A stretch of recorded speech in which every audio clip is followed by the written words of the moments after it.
Is PC gaming dying? It seems as if there's a new astronomically priced graphics card launching every week, and the requirements of PC games seem to be going through the roof, and to be honest, I think the general tone right now is that everyone is feeling a little bit down and depressed. But is this actually the reality, or is there a bright and cheaper future of PC gaming right around the corner? Well, let's start with the bad. Computer graphics cards. There's no way around it. Prices of new GPUs are at an all-time high, with Nvidia marketing a gaming graphics card at $1,600 with a straight face, I might add. But even the more usually normal price 70 series of graphics cards start from $599, which essentially prices out hundreds of thousands of gamers from accessing the latest and greatest features. And it's really rather frustrating because usually we'd have a sort of arms race going on between Nvidia and AMD to see who could actually sell the best graphics card at the lowest possible price. But it seems as if either party just doesn't want this right now. The crazy thing is, this is just one single component in a gaming PC, with the cost of an entire new build skyrocketing to the moon and back. Yes, inflation is absolutely a thing, but so are economies of scale. Why is it that new motherboards, random access memory, and CPU coolers are just more expensive than ever? Well, it's actually a little bit like the secret to good comedy. Timing.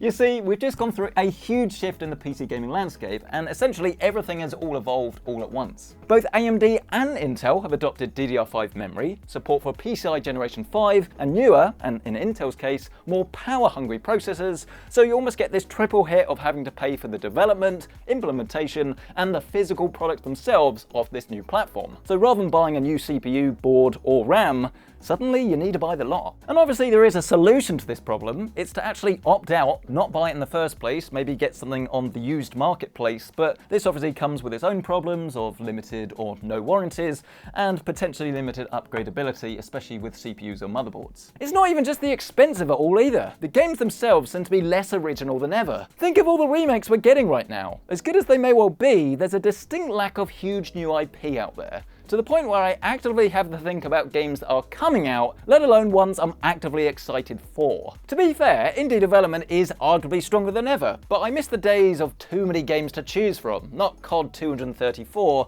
or Apex Season 12. This is of course true for all platforms, but I can't help but feel that consoles are almost in this kind of golden age right now, probably because they're actually more PC-like than ever. You get the choice of different performance levels over on Xbox with the Series S or Series X, and both Microsoft and Sony's consoles support what used to be PC features with things like variable refresh rate, 1440p resolution, and of course 120 FPS gaming. Sure, Sony is charging a crazy high price for new games when you compare it to PC, but when you can get a 4K games console for less money than a PC graphics card alone, does it really matter? But I hear you cry, what about the savior of PC gaming, Intel Arc? They're bringing the cost down, right? Well, have you bought one of these yet? We were all incredibly excited to get our hands on the value champion of the GPU world, but buggy drivers, long delays, and DX9 performance rather limited the launch a fair bit, to the point where a lot of people kind of just brushed over them. Things have got so much better since launch, with loads of driver updates, extra performance, and last time we benchmarked them, we were genuinely really impressed with the A750's 1440p frame rate, but it's still not as well rounded as the cards from Team Red or Green. So yeah, pretty doom and gloom really. Being priced out hurts.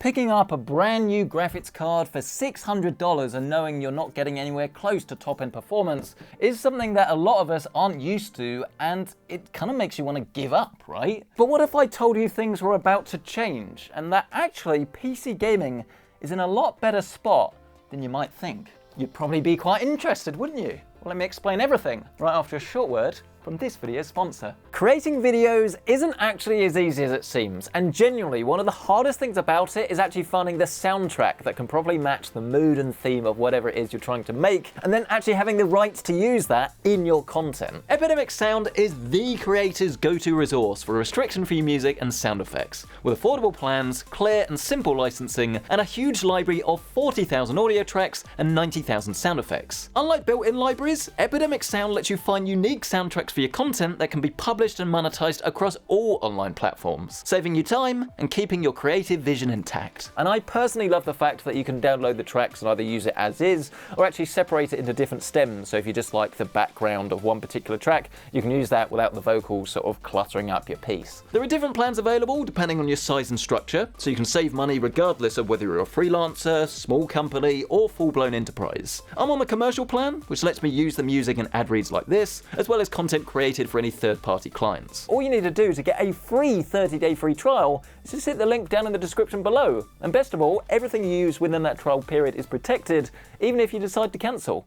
Okay, so context is absolutely everything. You've got to remember we've just come out of a global pandemic where loads of factories shut, everything was just in a bit of chaos, and obviously price and scalping sort of meant that everything went a little bit crazy. It only takes a few seconds to realize that new GPUs are not only in stock and ready to buy, but they're now mostly at the RRP too. Yes, of course there are always going to be more expensive variants that will go over this, but if you want to buy a graphics card right now, then you can. Try saying that 18 months ago. What comes next though is arguably even more exciting. The cheaper cards are coming from both AMD and Nvidia. There's only so many expensive cards that you can sell, and as demand slows, the dry slump of sales will start to see the prices coming down. In fact, since scripting this video yesterday, the RTX 4070 that you have in this rig right here is already gone on sale. Is this because it's not selling? Is this just an unpopular SKU? It's certainly a positive thing, isn't it, when a brand new graphics card within days of launch already gets around about £50 off. That's genuinely exciting. Of course, we don't know exactly what sort of price the RTX 4060 and 4050 are going to sell for, but a lot of this will depend on AMD. If they choose to undercut Nvidia and still have the performance to back it up, we might actually get back on track. Nvidia may well be pushing features like DLSS 3 and ray tracing, but at the $300 mark, people want to play games like Warzone, Apex and Overwatch. Eye candy can wait. So not only can AMD swoop in with lower prices, but if they do have reduced RTX performance, it's arguably a lot less important to gamers at the more budget-friendly price point. And don't discount Intel, because when they release their next series of GPU, you better bring some yogurt, because things might get spicy. I write these myself. I'm also so pleased to say that prices have already come down masses on the platform side, with 16GB kits of DDR5 memory for around about £50, ridiculous levels of gaming CPU performance at seemingly every single price point, and AMD's upcoming stealth launch of A620 motherboards that will make budget gaming PCs crazy powerful for even less dosh. But this isn't just a video all about price, even though we've just spent the last 10-15 minutes talking about price. No, this is actually a lot about PC gaming in general, and the platform as a whole and the overall experience has gotten so good since I started this channel, it is insane. Not only is PC hardware easier to build, with so many options available to make your dream a reality, but the raw PC gaming experience is better than ever. Does anyone remember console exclusives? Well, I do, whereas it seems now it's just Nintendo that actually offer them. Xbox games launched day one in a good quality state on PC, with crossplay even allowing you to share your save between your PC and your console. Buy the game once, and it's yours, anywhere. Not only that, but Sony are also in the PC gaming industry too. Granted, the Last of Us Part 1 isn't the best example of this, but they're fixing it. Eventually. Returnal is currently my favourite game of the year. That was on PlayStation 5 first, now it's better than ever on PC. Then you've got Spider-Man, Uncharted, Horizon, God of War, the list goes on.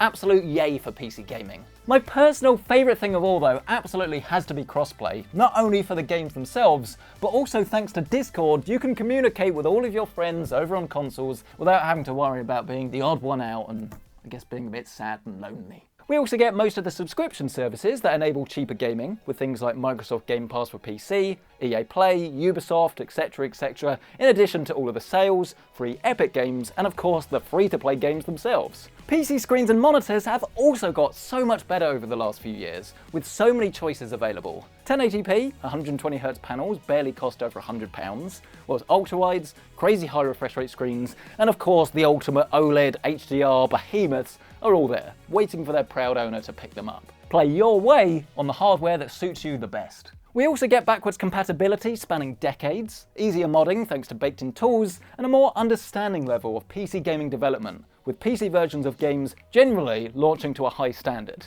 with loads of options to choose from. So yeah, PC gaming has gotten expensive, and there's no question that computer graphics cards are currently overpriced. But things are starting to normalise, and actually the future is looking quite bright. There's plenty of used graphics cards that have plenty of performance and are available for a more budget-friendly price. And while expensive graphics cards may well catch all of the headlines, the CPU market and I guess the overall platform is genuinely better than ever, and the prices are soon to be really enticing. And while I genuinely love that console gaming is in such a great place right now, don't discount the PC, because when you compare it to how it was 10 years ago, we're in such a great place right now, and things are actually improving, even if all of this catches all of those horrible headlines. But what do you guys think about this whole situation? I asked you already in a little poll post, and actually most of you agree that PC gaming isn't dying and it's looking in a pretty good spot.